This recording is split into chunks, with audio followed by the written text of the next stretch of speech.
Les articles d'Olivier Lafay.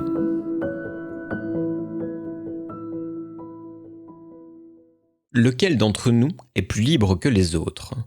Du 1er juillet 2020. Spinoza, extrait de la lettre à Schüler. On avait déjà la réponse il y a près de 300 ans. Résumé selon la terminologie écosystémique. Un système vivant agira toujours pour aller au bout de sa logique, celle-ci étant programmée génétiquement et par apprentissage. Ce qui peut faire dévier la logique d'un système humain ou la modifier sérieusement, c'est la connaissance de ses déterminismes. C'est la reliance, des savoirs et ou affectives, et aussi certains types de stress. Les humains qui n'ont pas avancé sur ce chemin se croiront libres à leurs dépens, et aux dépens de leur entourage, semblable, environnement, et externaliseront leur frustration dans la quête de pouvoir sur leurs semblables, les rendant responsables de leurs errances, fruits de leur ignorance, lors de la recherche de ce même pouvoir.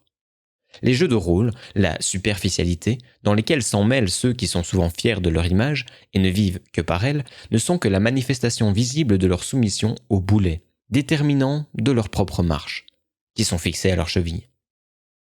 Le naïf culte du moi est seulement la résultante d'un apprentissage dont on ne peut dévier.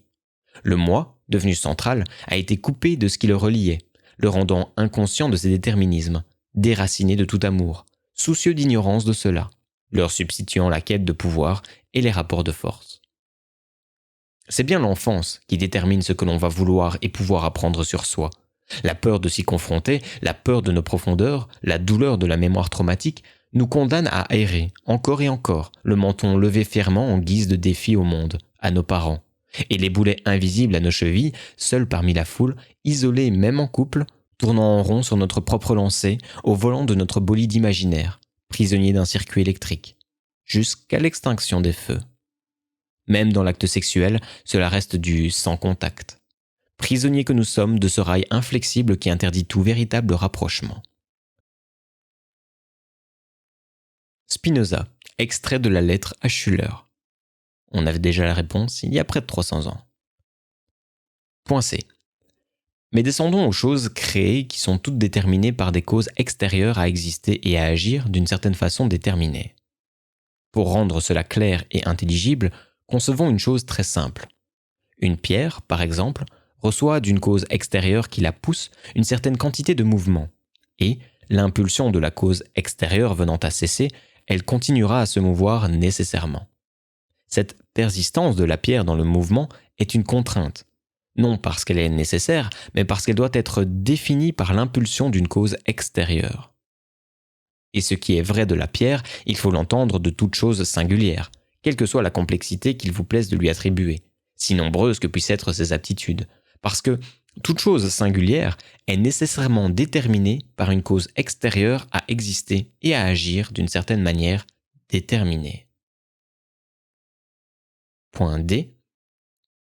Concevez maintenant, si vous le voulez bien, que la pierre, tandis qu'elle continue de se mouvoir, pense et sache qu'elle fait effort, autant qu'elle le peut, pour se mouvoir.